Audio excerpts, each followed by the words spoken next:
What's up, y'all? Welcome to Under the Arch Sports. I'm Eric. And I'm David. And today we're talking Mizzou football.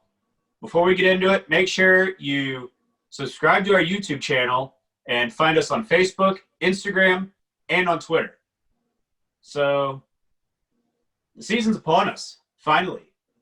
And we got a lot of information from Coach Drinkwitz, from his press conference, and from a depth chart that finally got released. Here is a very quick rundown of all the updated information we have. First and foremost, quarterback. It's listed as Connor Bazelak or Sean Robinson. I personally don't read anything into the order.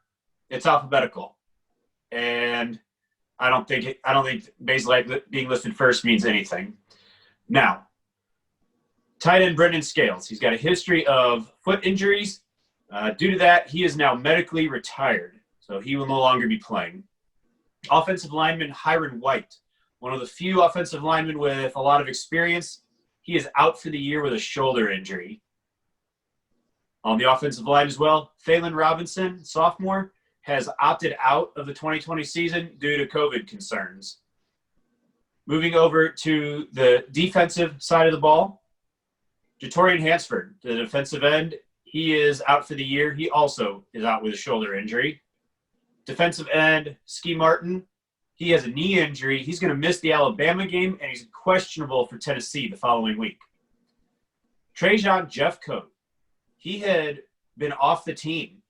He's back. So there's a little bit of depth sorely needed for the defensive ends.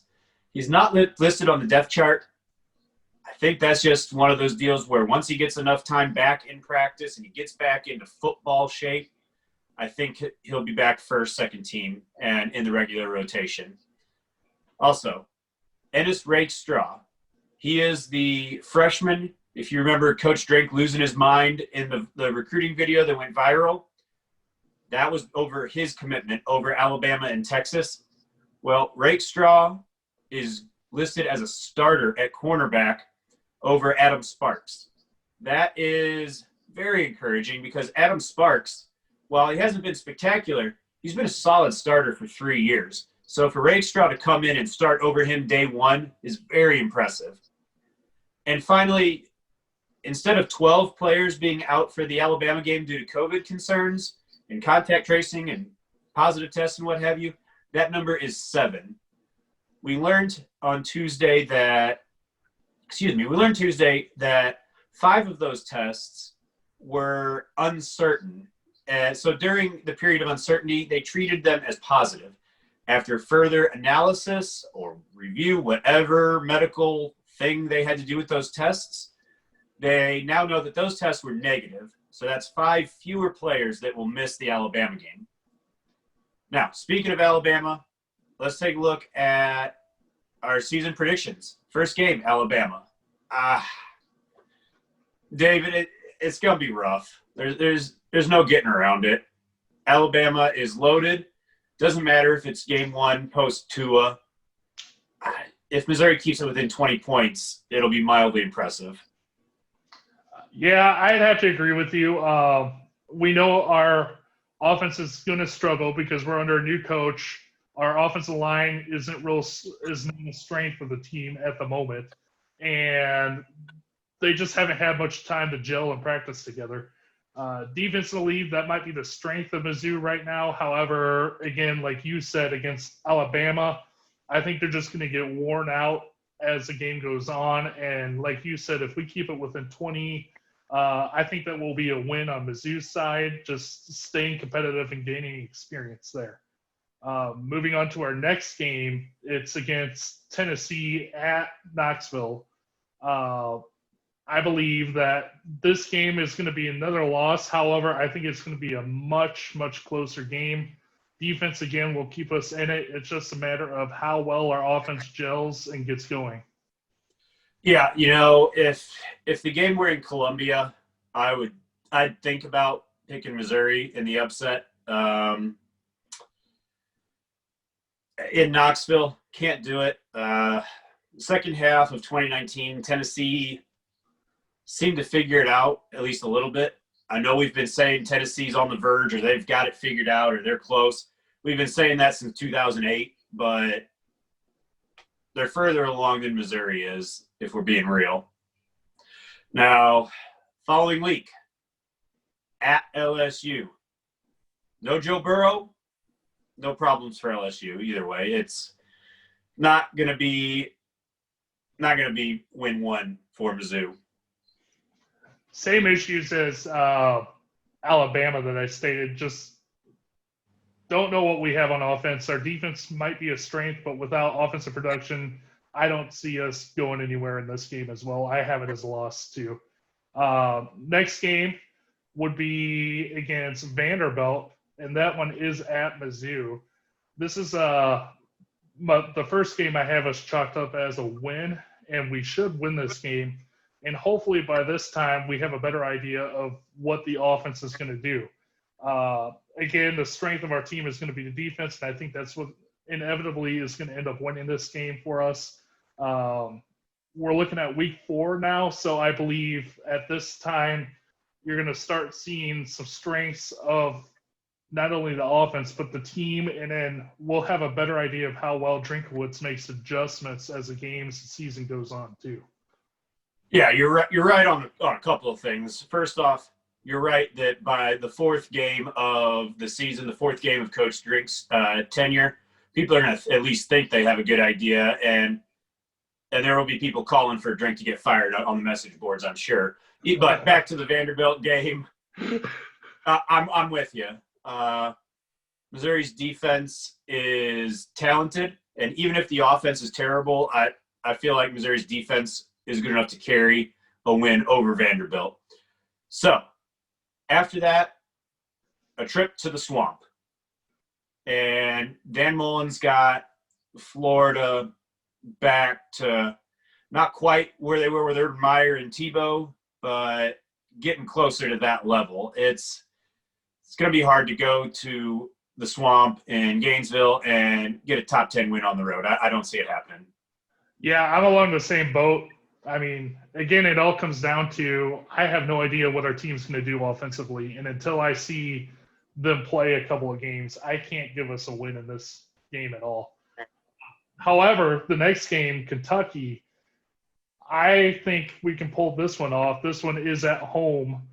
And again, I think our defense will help us out a lot against Kentucky. And I think by this point, our offense will be around long enough that they have a good sense of what they know what to do, and I think we can pull this one off. Yeah, this is the first game where we disagree. I don't see it happening. I guess I could see it happening if the stars aligned, but I don't. Kentucky, I don't know. They're not going to be playing a wide receiver quarterback this year. So that's step one for the Wildcats there. I don't see it happening. I think this is one where by the time you get into the second half of the season, you're going to see a little bit of attrition, injuries and players getting just banged up over the course of the season. I think that's going to start to take its toll on Missouri starting in this game. And I see Kentucky getting a win in Columbia. And after that game, Missouri has a bye week. And then on November 14th, Georgia Bulldogs come to town. And, well, they're a national championship contender, and they're probably going to look like it against Missouri. The defense for Missouri, good enough to keep Tigers in it for maybe a half. But the offense is just not going to do much of anything against the Georgia defense. Yeah, I agree with you on this one. I have this marked as a loss. I mean, there's not much more to say than what you've already said. So moving on, November 21st, we go down to South Carolina. We might see this a little differently as well, but I think Mizzou can pull this one off too. Again, not only with Kentucky, but I think with South Carolina, for me, they're almost 50-50 games where we have a good shot at winning them. It's just a matter of can they pull it off. And this is where Drinkwitz comes into play. It depends on how well he can adjust the offense and work it to what he has, and can he put together a plan that will work against teams like South Carolina and Kentucky. Yeah, and like you said, we disagree on this one. If it were in Columbia, Missouri, I think I'd probably pick Mizzou. It's in Columbia, South Carolina, so I'm going with the home team. I will say, if the wheels are falling off for South Carolina by this point, it's the, 8th game for Missouri. Depending on when South Carolina's bye week is. It's getting down to the end of their schedule as well. Will Muschamp, he might have one foot out the door toward being fired, and that could change my mind later in the season. But for right now, I've got this as a win for the Gamecocks. You go on after that, Thanksgiving weekend, Arkansas Razorbacks, the battle line rivalry.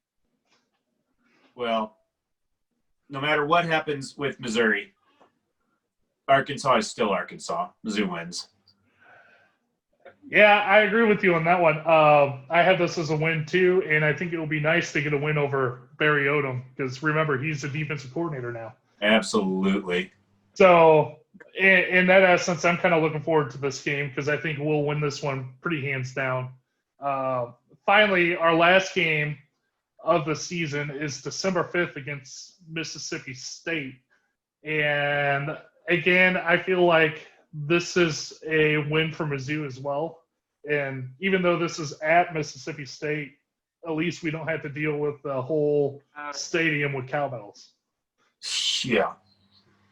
That's going to be the biggest advantage for Missouri right there is, only about a quarter of the cowbells they normally have or whatever percentage of fans they're going to have. It'll be interesting to see Mike Leach's offense in the SEC. Again, similar to South Carolina, if this game were in Columbia instead of Starkville, I might pick Missouri in this one, but I don't see it. It's not that I think Mike Leach's offense is going to put up 45 points on the Missouri defense. I think it'll put up enough, and I think Missouri's offense won't be able to keep up. So, final analysis. I have Missouri going 2-8. You have Missouri at 5-5. I'll say this, and I tell me if you agree with me. If Missouri goes 5-5 against this schedule in Coach Drink's first year with all the COVID things going on, he's going to be Coach of the Year in the SEC. I could buy that. Even if we go 2 or 3 wins, I'm not going to be disheartened because of everything that's gone on. Like I said, almost every one of those games I picked as a win were 50-50 in my book. So it really all comes down to how fast can the team develop. Yeah. That's the thing is we're doing this because it's fun and we think we have an idea, but for 2020, this is the most uncertain season ever. That's the truth. Yeah. Well, what do you think Missouri's going to do in 2020? Do you think more like David thinks, 5-5? Are you close to what I think, 2-8? Somewhere in between? Better? Worse? Leave some comments with your predictions, and let's see who ends up being right. As we said at the beginning of the video, make sure you find us on social media and subscribe to our YouTube channel. And be sure to tune in next time when we break down the Missouri versus Alabama game. See you next time.